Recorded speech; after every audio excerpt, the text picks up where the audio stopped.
Olá! Muito se ouve falar hoje em dia de desestatização, quando a prefeitura passa a administração de um bem público para a iniciativa privada. Tem gente que é contra, tem gente a favor, outros defendem o debate caso a caso. Por isso, o São Paulo Mais resolveu trazer esse tema tão polêmico para um bate-papo. Para falar sobre esse assunto, convidamos o responsável pela área de auditoria das concessões e parcerias público-privadas no município, Anselmo Rizante. Eu já aproveito para agradecer a sua presença, Anselmo. Olá, Fânia. Eu que agradeço o convite. Espero esclarecer algumas dúvidas. Sim. E a gente pode tratar um pouquinho dessas polêmicas também. Perfeito. Anselmo, para começar, o que é desestatização? E quais os casos em que ela é recomendada? A palavra é um pouco complicada, mas na prática é quando o Estado passa a sua atribuição ou a sua propriedade para a iniciativa privada. Ela pode acontecer de várias formas, como a venda mesmo de um bem ou de uma empresa, ou a concessão desse serviço para várias empresas, ou uma empresa, ou um grupo de empresas, no caso de consórcio, ou até mesmo de um modelo mais complexo, na forma de parceria público-privada. A Constituição tem uma série de serviços que é atribuição do Estado, mas ele pode executar de forma direta ou indireta. Então, é aí que, às vezes, a concessão ou a delegação desses serviços para a iniciativa privada acontece. Também tem as concessões, que é de um modelo mais simples, assim, que são concessões mais no âmbito municipal, que acontece muito. Então, aqui são os maiores casos da cidade de São Paulo. No estado de São Paulo também a gente tem um grande exemplo, que são as estradas, as rodovias, né, em que as empresas administram as rodovias, fazem investimentos, ampliação de faixa, túneis, etc. E aí arrecadam via pedágios ou aportes públicos também para financiar essas obras. Qual o trabalho do tribunal nesses processos? Como ele faz para garantir que a concessão aconteça de forma certa? Quando o município, no caso, né, a prefeitura, decide fazer uma concessão, uma PPP, ela publica esse edital no Diário Oficial, em jornais também, e as empresas tomam conhecimento para participar dessa licitação. Da mesma forma, o tribunal também delega para a gente fazer uma auditoria em cima desse edital, dos anexos. Então, a gente analisa os principais aspectos dessa concessão ou PPP. Ela envolve aspectos jurídicos, tem questões econômico-financeiras, que é todo um plano de negócio que envolve, no caso de uma concessão, por exemplo, de 30 anos. Envolve toda a questão de investimento inicial, o espaço onde vai ser executado, toda essa gama de detalhamento que deve ser cumprida ali no início do contrato, e também a prestação de serviço em si. Então, a gente analisa os custos envolvidos, todas as nuances financeiras e também como vai ser feito o pagamento ou a receita da empresa. Então, a empresa realiza os investimentos e a prefeitura vai pagando conforme os investimentos são realizados, e também mensalmente, de acordo com a execução do serviço, a prefeitura também paga uma prestação mensal para as empresas. E depois de concretizada a concessão, o tribunal segue de olho, verificando se o que está em contrato está sendo realizado? Como é feito esse acompanhamento? A responsabilidade pela fiscalização e até pela gestão desse contrato é da prefeitura, da secretaria ou da empresa pública, no caso, podemos citar a SP Trans mesmo. Ela que é responsável por fiscalizar, por exemplo, o serviço dos ônibus, no caso. Então, o tribunal pode fazer um acompanhamento de execução contratual em que a gente faz um recorte ali em determinado período, a gente verifica se esse contrato está sendo executado a contento, se a prefeitura está fiscalizando adequadamente, principalmente as cláusulas contratuais, as principais, estão sendo executadas. Na fase inicial dessas concessões, que é o caso da maioria das concessões e PPPs aqui do município, a gente pode dizer que a exceção seria concessão de coleta de lixo e de transporte público mesmo. Todas as outras estão em fases iniciais assim, de investimentos. Então, as empresas que ganharam a licitação estão realizando esses investimentos ou então ainda apresentando os projetos para a prefeitura dizer esse projeto está adequado ou não, e aí começa a obra, né?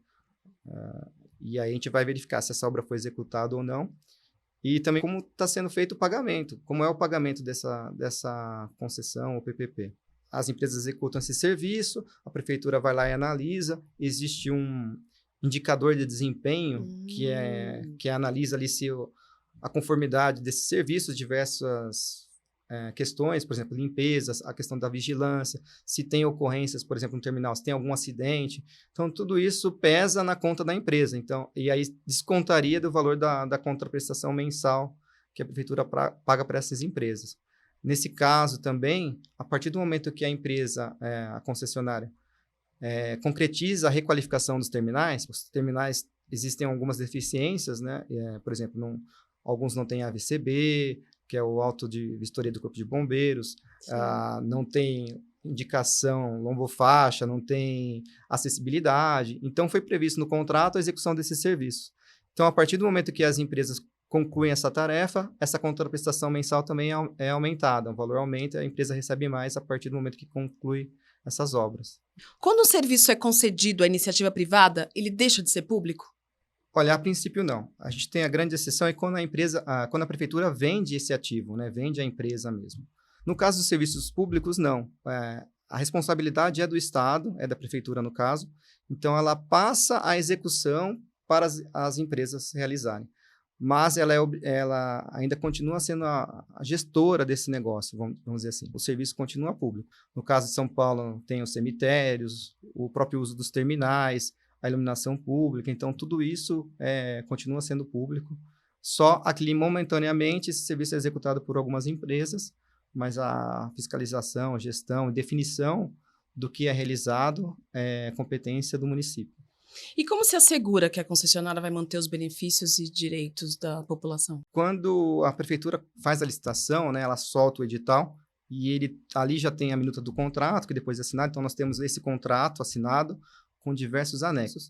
O caderno de encargos normalmente é um anexo assim, bem volumoso, que tem a descrição de todos os serviços que a empresa é obrigada a fazer, os prazos, em que condições, se não executa, o que acontece, né? E a partir desse caderno de encargos, se há algum descumprimento, também o próprio contrato prevê algumas multas. Se o serviço não é executado, a empresa recebe uma notificação da prefeitura, ela apresenta a defesa, e a prefeitura pode acabar multando a concessionária, e aí as consequências podem ser mais graves. Ser mais graves até a rescisão do contrato. Perfeito. Agora, dá para fazer isso tudo só analisando documentos ou a equipe vai a campo? Como a gente já trabalha no tribunal há muito tempo e realiza acompanhamento de execução contratual, fica mais fácil de analisar o edital vendo só os documentos. Agora, quando a gente passa na execução do contrato, não. A gente precisa ir a campo, principalmente para ver se as obras estão sendo executadas, como é que é isso, se tem segurança para a população também no entorno, né? Porque às vezes a obra ali pode atrapalhar a circulação das pessoas. Então, a gente precisa ir em campo para entender o que está acontecendo. Normalmente, a gente faz uma reunião primeiro com a área da prefeitura que cuida disso, se é uma secretaria, se é uma empresa, né? No caso, a SP Trans ou a SP Regula, né? Que atualmente ganhou a responsabilidade de controlar e fazer a gestão de várias concessões e PPPs do município. Então, a gente se reúne com esse pessoal para entender como é o trabalho de fiscalização, como eles definem a rotina de fiscalização, a aplicação de multa, e também vamos a campo para verificar o que aconteceu, como está a prestação de serviços, se aquela questão dos indicadores de desempenho estão sendo verificadas adequadamente, e aí a questão do pagamento também é importante. Acho legal falar que, no caso das concessões, muitas vezes a concessionária que ganha a licitação ela é obrigada a pagar a outorga para o município. Ou seja, ela ganhou a licitação, então ela vai ter muitas receitas. Às vezes essa receita ela é mais do que suficiente para executar os serviços, então só tem uma reserva ali, e esse valor passa para o município. Então, é definido que logo na assinatura do contrato, às vezes antes da assinatura do contrato, ou então no primeiro ano, as empresas paguem essa outorga inicial, que é um valor normalmente mais alto. Sim. E também, ao longo dos anos, ela faz o pagamento da outorga mais mensal, digamos, né? Em outros casos, quando essas receitas, ou quando não há receita, por exemplo, na iluminação pública, na gestão dos semáforos, não há uma receita, não há um pagamento feito pela população para essas empresas. Então, aí o aporte, o pagamento é todo da prefeitura, a gente chama isso de uma contraprestação. Também a gente vai analisar se foi feito, se esses pagamentos estão sendo realizados aí adequadamente naquele recorte nosso, né? Então, a gente não vai analisar 15, 20, 35 anos de contrato. A gente vai fazer um recorte temporal, então a gente seleciona o que é mais importante, né? Também pode acontecer dos munícipes apresentarem representação no Tribunal de Contas, pontuando, fazendo como se fosse uma denúncia, e aí, através daquela denúncia, a gente verifica se tem fundamento ou não aquilo, e aí pode gerar algumas consequências. É importante, quando a gente trata desse assunto de concessões e PPPs, é importante destacar o nosso papel como auditor e até mesmo o tribunal, né? Porque a decisão política de conceder ou não o serviço é da prefeitura. O nosso papel, nesse caso, é verificar se o processo está bem fundamentado, se as justificativas estão adequadas, se o fundamento jurídico está correto, se a questão do plano de negócio de referência está embasado. Porque a gente está falando de procedimentos que envolvem, às vezes, 4 bilhões, 600 milhões, então são valores muito altos e não tem concorrência de fato, né? Às vezes, quantas empresas têm esse poder para participar de uma licitação? Até mesmo sobre as multas previstas, né? Porque às vezes uma multa no contrato é irrisória, que aí acaba estimulando que a empresa não execute aquele serviço, porque vai tomar uma multa muito pequena. Sim. Então, a gente verifica se esses aspectos estão corretos. A gente faz a auditoria, elabora o relatório, aí o conselheiro relator manda para a origem, né, a prefeitura, ou para as empresas apresentarem as explicações justificativas do que aconteceu. Eventualmente, o tribunal determina correções e ajustes num determinado prazo, faz algum alerta para a prefeitura tomar cuidado em relação a algum aspecto do contrato, e isso pode gerar até a responsabilização dos agentes públicos envolvidos, né? Se caso houve alguma negligência, algum problema na fiscalização, é possível que o tribunal aplique multa a esses agentes. É um trabalho coletivo. Como é a formação dessa equipe? Nós temos auditores de diversas formações, como economistas, advogados, contadores, administradores, engenheiros. A gente define a equipe envolvendo diversas áreas para que eles façam essa fiscalização. A equipe se comunica e define algumas coisas. Quando a gente está analisando, por exemplo, um edital, a área econômica vai analisar essa parte econômico-financeira, mas a parte econômico-financeira tem impactos também na parte jurídica, no prazo do contrato, a questão das obras também. Os engenheiros vão analisar se está adequado aquele quantitativo, os preços, os custos, e como isso reflete na parte jurídica também. E aí a auditoria é feita com essa equipe multidisciplinar mesmo, para que o relatório saia o mais completo e coeso possível.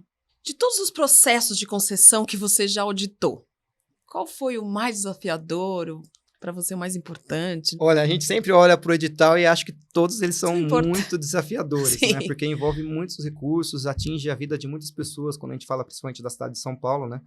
Porque são milhões de pessoas que moram na cidade, que vêm para a cidade todos os dias. Então, todos eles são muito desafiadores. Tem alguns casos que fogem um pouco da nossa rotina. Quando a gente pensa na PPP dos terminais, que é a gestão dos terminais públicos passando para a iniciativa privada, e aí a prefeitura decidiu liberar que as empresas façam empreendimentos acessórios. O que seria isso? Por exemplo, faz um shopping em cima desse terminal. Então, a gente teve que verificar outras fontes de informação. Então, a gente analisou outros shoppings, como eles atuam, como que é a receita desses shoppings, para ver se aquela estimativa está adequada, se ao longo desses 30, 35 anos do contrato, aquele valor estimado pela prefeitura no plano de negócio de referência está adequado ou não. Porque tudo isso que eu falei, na hora da licitação, ele é resumido a uma coisa só: o valor da contraprestação, que é quanto a prefeitura vai pagar para essas empresas. E aí a empresa que apresentar o menor valor ganha a licitação. Nossa. Então, é muito complexo a análise, mas quem olha ali na proposta da empresa é um valor só. Anselmo, está chegando o final da nossa entrevista. Muito obrigada pela sua presença. Eu acho que todo mundo ficou entendendo um pouco mais sobre o que é desestatização. Obrigada mesmo. Muito obrigado, Fânia, pela oportunidade de a gente falar um pouquinho do trabalho da auditoria, do Tribunal de Contas. E, bom, parabéns pela iniciativa dos organizadores. E você, se quiser saber um pouco mais sobre as ações do TCM, fica ligado no próximo São Paulo Mais. Tchau, tchau.